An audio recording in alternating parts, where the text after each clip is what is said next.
Hello everyone, ನನ್ನ ಹೆಸರು ಉಮರ್ ಫಾರೂಕ್. ಇವತ್ತು ನಾನು SLCಯ ಆಮ್ಲ ಪ್ರತ್ಯಾಮ್ಲ ಮತ್ತು ಲವಣ ಬಗ್ಗೆ ನಾನು ಹೇಳ್ಕೊಡ್ತಿದ್ದೇನೆ. ಮೊದಲಿಗೆ ನಾವು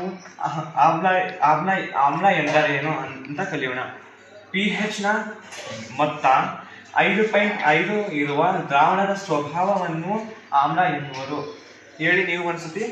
pH ಮೊತ್ತ 5.5 ಇರುವ ದ್ರಾವಣದ ಸ್ವಭಾವವನ್ನು ಆಮ್ಲ ಎನ್ನುವರು. ಇದಕ್ಕೆ ಎಕ್ಸಾಂಪಲು ಹೈಡ್ರೋಕ್ಲೋರಿಕ್ ಆಸಿಡ್ ಮತ್ತು sulphuric acid, HCl, hydrochloric acid.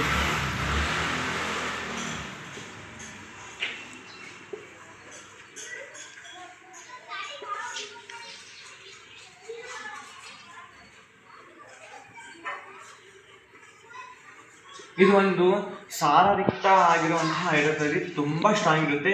ಇದನ್ನು ಎಲ್ಲೆಲ್ಲಿ ಬಳಸ್ತೀವಿ ನಾವು?